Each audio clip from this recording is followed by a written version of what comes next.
Well, here is the 2024 Honda Prologue Touring. And since this is a collaboration with GM, you'll notice on the interior, there are a lot of similar parts that you usually see on the GM vehicles added into the Prologue. In this video, I'm going to be going over what different models that you get with the Honda Prologue, what safety features you get with the Touring model, the exterior, the interior, the infotainment system, and of course, the pricing. And if you guys are new to the channel, my name is Jason and I do reviews here in Canada on vehicles just like this. So if you're interested, be sure to like and subscribe so you can check out all of the cool content. Also, thank you to OpenRoad Honda here in Brampton for allowing me to review their Prologue. So for the different models available with the Prologue, you get 3 models. This will be the EX, EX-L, and this Touring. As for the safety features you get with this Touring model, this includes the Honda Sensing, which has the forward collision alert, automatic emergency braking, front pedestrian braking, lane keep assist, adaptive cruise control, side blind zone alert, lane change alert, rear cross traffic alert, rear cross traffic braking, blind zone steering assist, traffic sign recognition, which is the OnStar data package, reverse automatic braking, front and rear park assist, rear pedestrian alert, and the surround vision system. Now for what powers the Prologue, it will be the 85 kilowatt battery with the dual motor all-wheel drive system, which produces 288 horsepower and 333 pound-foot of torque. And towing wise, you can tow about 1,500 pounds when equipped properly. In terms of range with this, you get an estimated 439 kilometers of range. Alright, let's start off in the front and take a look at how this thing looks. I mean, looks wise, it doesn't look all that bad. It actually looks pretty cool. I don't know if it's just me, but I feel like the headlights and everything does kind of remind me of the Pilot, which you do see back there. So down here in the middle, you have all of this gloss black trimming all throughout the bottom. And then you have this little trim piece here in aluminum, and then your lower open grille area. And I do like how they added this in gloss black rather than it being that cheap plastic look.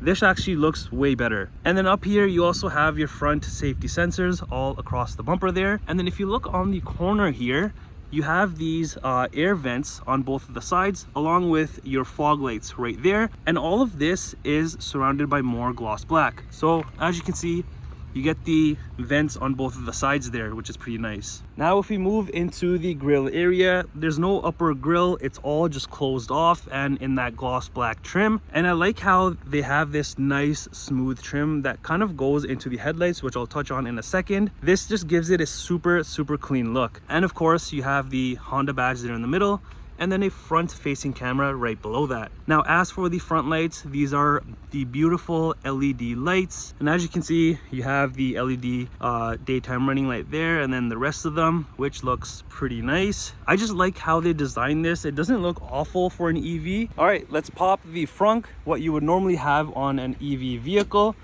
And here you've got all of the exposed components of the vehicle. I do wish they gave some little bit of space for storage and whatnot. Now, I know a ton of people, or most of the people, don't really use the frunk like that. They just use the trunk and the sub trunk, but it would have been nice to have that added in here. I mean, I do see some space here that they could have utilized. Now coming to the side of the Prologue, I mean, even the silhouette and the designing is pretty nice, and you can really get to see the size of this thing. I mean, it's not terribly small, it's a decent size, and I kind of dig the whole silhouette look that it has. Now up top here, you do have your full panel roof, as you can see right up there, and then even your gloss black roof rails, which adds a nice touch with the rest of everything that's gloss black, the bits and pieces. And then around your windows, you've got more gloss black, which again adds to the whole look. And you'll notice here you've got the gloss black door handles, and even the gloss black side mirror with the turn signal there, and then the side view camera as well. And over on the fender here, this is where your charge port is, so you can just pop that open and get to charging. And like I was mentioning in the front, how the bottom area is gloss black, even the side skirts here are gloss black, which I think, I mean, this is something very small, but it adds a very nice look to the vehicle when it's in that nice gloss finish. Yes, it'll get scratched up more, but hey, it is what it is. And then over here, you've got these beautiful 21-inch aluminum and more gloss black wheels. I just love the look of these, especially like the aluminum pieces here. I mean, Honda and GM did a fantastic job with this and the way that they designed it. Now coming to the rear of the Prologue, back here now it looks like a completely different vehicle. From the back, this kind of reminds me of the Range Rover Evoque, but back here, since the front bumper was all body color, back here you have your gloss black bumper and then this massive aluminum piece there, and of course, like the front, you've got your rear sensors across the bumper and then your reflectors on both of the sides. And then over on your tailgate here, you've got the chrome Prologue Touring badging, and then you've got the nice Honda lettering in chrome. I like how it's like lowercase rather than all capital. It's unique and different. And then of course you've got the E all-wheel drive badge as well. And then for these lights, I love the sleek look, and like the front, it's all like one piece where the middle part is in gloss black, and these are super cool. Like all of the small details, like look at this piece and like how this is designed. I think it just fits perfectly with this vehicle, and that's why it stands out a lot. And then up here you have more gloss black and then kind of your built-in top spoiler with the brake light there, and then you've got your washer there as well. All right, let's open this up and let's see what we have back here. It is a power opening tailgate, which is always a good thing. So back here, considering the size of this vehicle, you have a decent amount of room for your family road trips, beach trips, whatever you want to do. You've got your space here, and I like how this kind of extends to the side here on both sides. Not a whole lot, but you do get some a little bit more space, I guess. And then you've got your built-in hooks, both of the sides, and then you've got your lighting as well, both of the sides. And then you have an outlet right here. If I can open this, there you go. And lifting up the carpet area here, down below, I love that they did not add a spare tire in this, because then you get this decently sized sub trunk. You can kind of fit grocery bags or just small little things, and then you've got your tow hook there and then all of your cables and whatnot. And let's say you move all of this stuff here, then you have some more space to put small little things. All right, let's head inside and see what we are working with. Right off the bat, the door trim area just stands out at me. It's not all black, but you've got kind of this nice light gray. Down here, you've got some storage space. You got the speaker right there, and then right here you have this leather trim, which I think looks beautiful, and then a little pop of gloss black, and then the rest you just have hard plastic, and then another speaker right by the door handle. Now as for the rear seats, you're gonna love this because you've got the black and the light gray. This just pops out at you like crazy. I love that it's a nice subtle gray. I love the tone of this. And you'll notice on the seats here, the middle sections are perforated, and then you have this orange contrast stitching all on the seats, which pops out even more. I mean, I can't get over the interior here. It just looks so nice. And then of course you can drop down this section, which will be your cup holders. Now behind the driver and passenger seats, you do have some storage pockets on both of the sides there. And then on the rear console, you've just got your venting there. You've got some space here to put your phone, wallet, or something small. And then down below, you've got some USB ports, and then you have an outlet right there. All right, let's head to the front and see what we are working with here. It's exactly like the rear. The only difference is you have a little bit more storage space at the bottom here. Here, you've got your tailgate button. And then up here around your controls, you have gloss black trimming, where at the back, it was just this black plastic.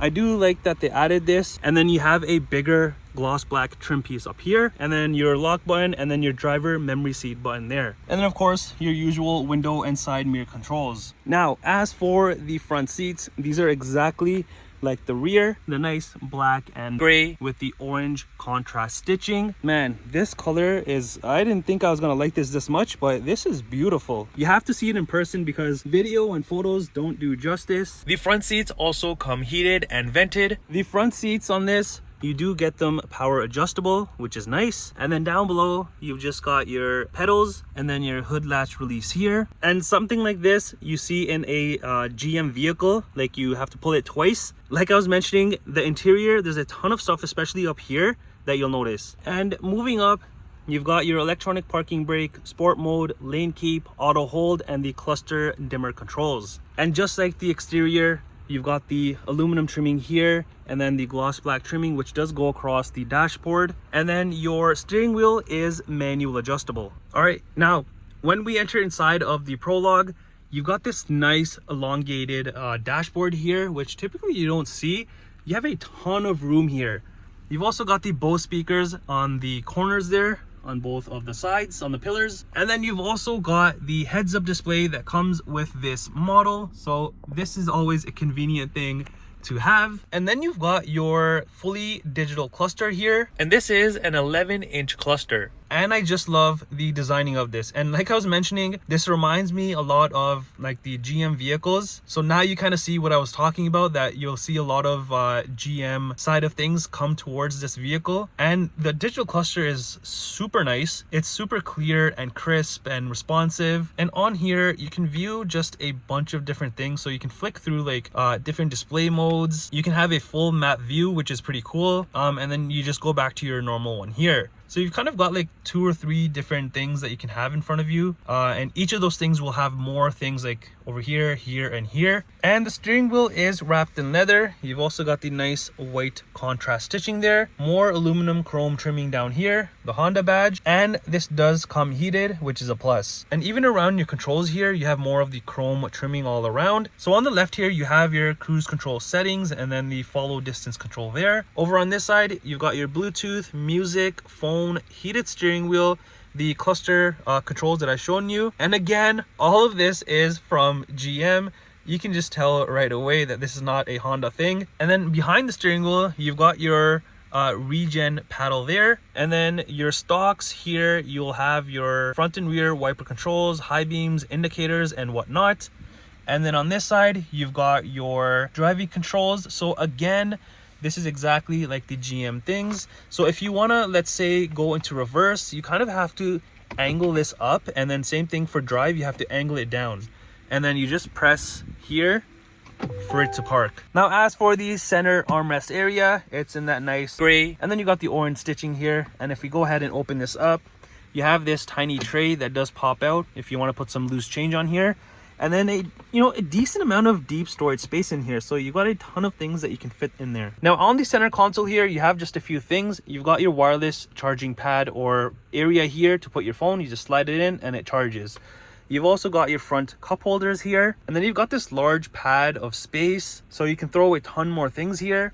You've also got more USB ports, and you've got another outlet right there. And you've even got more space underneath the console, so you can store your things down below as well. I like how you have storage here, just all over this vehicle, especially considering the size of this. It's not all that big, but the space that you have, it's pretty good. And moving up here, you have a ton more gloss black like I was mentioning, and then your usual temperature controls. You've also got your vented and heated front seat buttons there, and then for the passenger side on that side. Now up here, you've got your touchscreen, which is a pretty nice one. And this is an 11.3-inch touchscreen, and you can do a ton of things on this. Again, the software and the layout and everything is very, very similar, if not identical, to GM vehicles. So these icons that you see here is pretty much what I'm going to be covering on the main screen here. So you have the main screen here, and then you have another page, which I'm going to go over as well. So you got 2 pages of all sorts of things. Let's start off with the first thing here, which is your vehicle status. So here it could show you your energy usage, energy efficiency, and whatnot. And then if you click back, it goes to this page here. So you've also got your tire pressure and trip info here. Now you have this image of the Honda Prologue, and then you see all of these plus signs. So let's say I click this plus sign, it's gonna tell me my tire pressure. Let's say we go right here, it's gonna show you your energy usage. So you can go through a bunch of different ones all around the vehicle here, and it'll tell you different information. Mainly it's just the tires and for your battery. You've got your Google Assistant, Play Store, and then you've got your charging here. So here you have your next charge.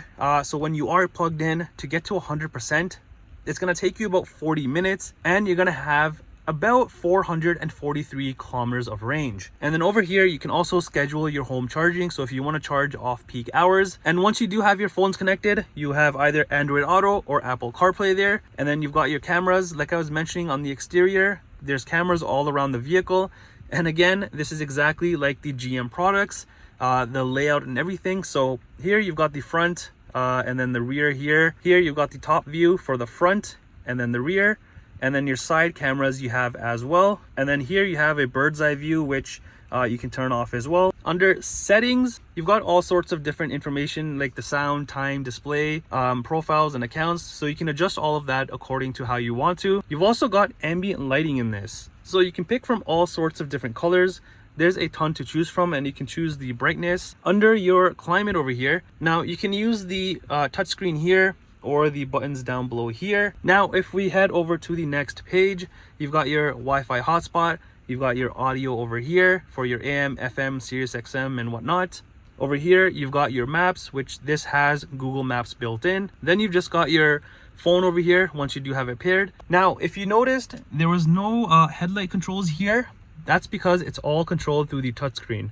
So if I go under controls, as you can see, you've got your front fog lights, heads up display, power window lock, just a bunch of different ones. However, if I go over into see more controls and then lights, it's all through here. And then you just got the Honda Link plus OnStar, podcasts, and then news. There's also this cool animation that plays on the touchscreen. Up top, you just got your rear view mirror there. And then up here, you have your OnStar, SOS, interior lights, sunshade, sunroof controls. And like I was mentioning, this has the full panel roof. So if I want to open the whole shade up, it goes all the way back. And if you do want to open the sunroof, only the front opens. The rear one is a fixed glass. Here's the key fob and what it looks like for the Honda Prologue. You just got the nice Honda logo at the back, and then yeah, just like a typical GM key. All right, let's come around to the passenger side here. And like I was mentioning, you got all that nice gloss black trimming across the dash. There's another look at the space underneath the center console. And then you just got the usual glove compartment area. Now, I couldn't get a clear photo of the window sticker, but the base model does start from about $62,100 Canadian, and the touring model starts from about $72,100 Canadian. And this may be minus any dealer discounts and other incentives being offered. Well, that does it for the review on this 2024 Honda Prologue Touring. Let me know in the comments down below, what do you think of this? Do you love it or do you hate it?